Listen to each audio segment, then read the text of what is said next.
I woke up and there was this nurse on my left hand side, and then when she saw my eyes open, she was literally freaking out. Hi guys, welcome back to my channel. It's your girl Toluala, so the vibes, you know the drill, you know the usual. I'm back with another video, and today I'm actually kind of like taking a break from all the wild stuff I've been doing, and I'm just going to be giving you guys a story time. You know, talk to me, let me gist you guys one-on-one.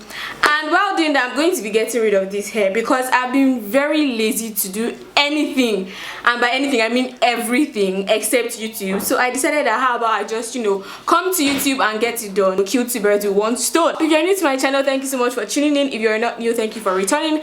Please make sure you smash that subscribe button and bell so you get notified anytime I post a video. Give this video a big thumbs up, and it's an interactive channel, so put in as many comments in the comment section down below. I'm going to be replying to each and every one of them.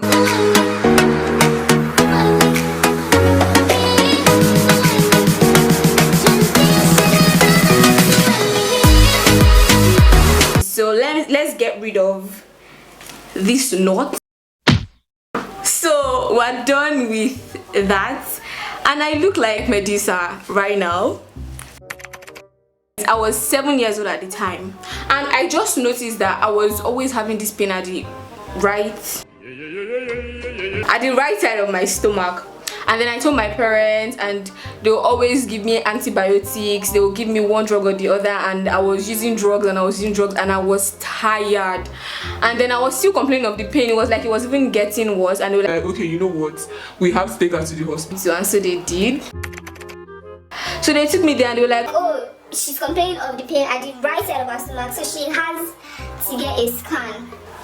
And then I went there. They told me to drink a lot of water. I drank a lot of water, and when I wanted to pee, they were like, okay, I have to lie down. And they put this cold thing on my stomach, and then they put this thing that seemed like iron, and it seemed like they were ironing my stomach, but then it was really cold and it was not hot, and I was so excited. It was like, I was like, this is so cool, like this is the coolest thing I've seen, because I was like seeing like the inside of my stomach on a monitor just by them using iron on my stomach, and it was so exciting. And if only I knew that few years later they will use that same thing for me to let me know that a human being is growing in my belly, maybe I would have freaked out.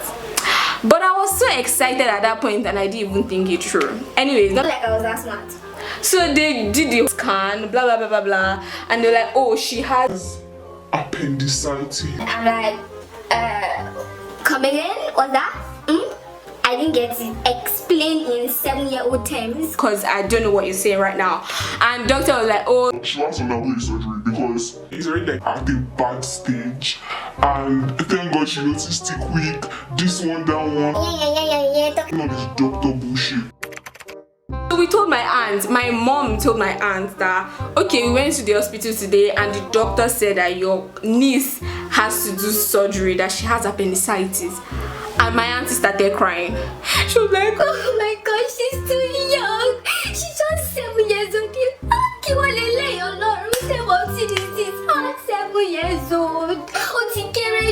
and I'm like, can somebody explain what is going on? Should I cry? Should I join you to cry? Should I start crying?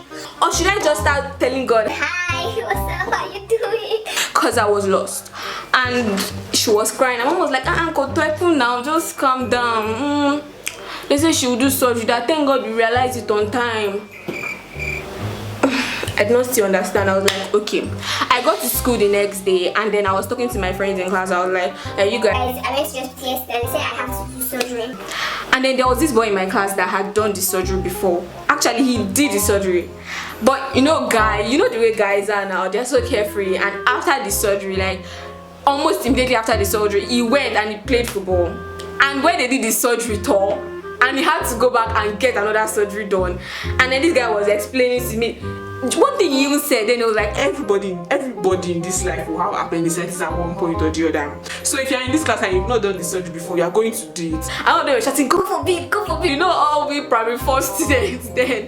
When he told me about how the place tore and he had to do it again, I was like, okay, I think this is the point where I start singing Jerusalem song. Cause what's that deep? What's that serious? They are going to sew my body. They are going to sew my body. No. I'm not walking down that path. Like, there has to be another option. There has to be. Can't I use drugs for this? Can't I just, have injections? I don't mind. I do not mind injections. I was so scared at that point. I was so scared. My mom was packing a few things, cooking some food like that we'll take to the hospital. And then we got to the hospital and then they Put me on drip and the hospital smell. I was still eating normally then, and then there were these patients in the ward that will always want African magic Yoruba. That was so disgusting.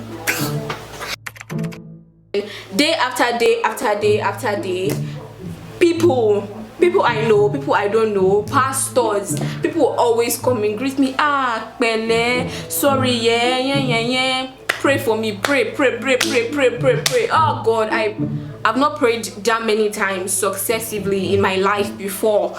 And I mean, if I did not know that what I was getting into was serious, the amount of prayers I prayed at that point made me to understand. My mom was literally the one with me almost throughout. So the day of the surgery, they did not allow me to eat anything. I think I had the surgery in like the afternoon, but from that morning they did not allow me to eat anything. I think they were just giving me like drip just so I don't get hungry or something like that. And why won't you let me eat? I want to eat, I want to chop. And they will not allow me to eat anything. And then when I was about to go in, they gave me the old anesthesia, what's this thing called, and then mom was talking to me that everything is going to be all right. I'm going to come out victorious. I should believe in God. And can I emphasize again that if you do not know that it is serious, I think at this point I got to realize that I was in a mess. Since the moment that I came out of the ward, I've had this memory in my head that I woke up during the surgery. Now, I'm not saying this is 100% correct.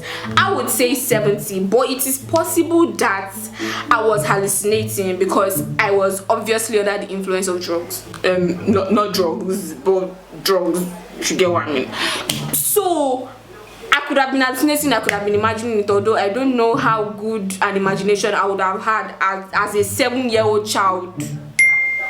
So I decided to believe that I woke up during the surgery because I had that memory in my head that I woke up and there was this nurse on my left hand side, and then when she saw my eyes open, she was literally freaking out, and then she just gave me like another dose and then I was gone. And then the whole image, like the whole memory is blurry, like when you just wake up from sleep and your eyes are still like double crossed and everything is blurred. So the whole image is very blurry, but I choose to believe that I did because I mean it's just cool. Like I woke up during surgery, I'm a bad bee like that, period. I came out of the ward and then like after some time that I came out, I now finally came back to my senses. Glory be to God. My mommy finally confirmed that her daughter is back. She's back from the land of the living because I never died. But anyways, so when I now came out, she was like, Yola. I was like, Ma. Yola, open your eyes now. Like, Mommy, I cannot open my eyes. I was literally scaring the shit out of that woman. Although actually I could not open my eyes. Like it was like this moment there was like this heavy weight, like when you use Puritan and you're just waking up from it, your eyes are not open, only your brain is conscious at that point. Do you understand? So she's like, open your eyes now. I was like, Mommy, I cannot open my eyes. Mommy, I'm trying, my eyes is not opening. She was like, what do you mean your eyes is not opening? Open your eyes. I was like, Mommy, wait, it's not opening. I cannot open my eyes. I can hear what you're saying. I can hear everything you're saying, but I cannot open my eyes. and she's like, maybe she now realized at that point that okay, at least she's alive. I mean, but and then after some time I finally did open my eyes, so I was no longer scaring the crap out of her. That whole day I couldn't eat anything, and then when the doctor came out of like the surgery room and everything, when I woke up, he came and he showed me what he removed from my stomach. I don't know whether nobody was realizing that I was 7 years old. This thing was bloodied, filled with blood, and he showed me like, this is what I removed from my stomach. Thank you very much, doctor. That made my day. You're the best doctor in the world. The whole day of the surgery I did not eat anything. The day after the surgery I still could not eat anything, but they said I was allowed to have pap, very watery pap, without sugar, like a freaking sick person. Just pap pap and hot water, very watery. I was just drinking pap. I was just filling my stomach with pap. I wasn't chewing anything. I was just drinking hot pap, hot pap, hot pap. Mommy, I'm hungry, drink again. Mommy, I'm hungry, drink again. Oh, I'm like, no, I can't live like this for the rest of my life, no. And then after I finally they finally decided that my body was good enough to start living a normal life, the day after I drank enough pap to probably open a farm, they finally served me amala. Oof, hot amala and ewedu. Ole. They sent me amala and I ate the amala. Oh, that amala was soft. Felly guy. Oh my god. I need to eat amala very soon. I ate the hot amala and it went down and there was nothing wrong with me, and they decided that, oh, she's free. She can be discharged at this point. She can eat. There's nothing wrong with her system. She's good to go. all through that period after the surgery was a mess. I thought I knew how to have my bath. I didn't, because I had to learn how to have my bath again without allowing water to touch that part. Literally, my mom had my bath for me for the next 1 month. My mom literally did that, because I just know that I'm supposed to pour water on my body. I don't know that I'm supposed to use towel to start mopping my body one by one. I had to learn how to eat and endure pain, how to live with pain, how to pee with pain, because peeing was so painful. It has never been that painful in my life. I had to do everything with this pain in the side of my stomach telling me, next time you will not eat something that has stone.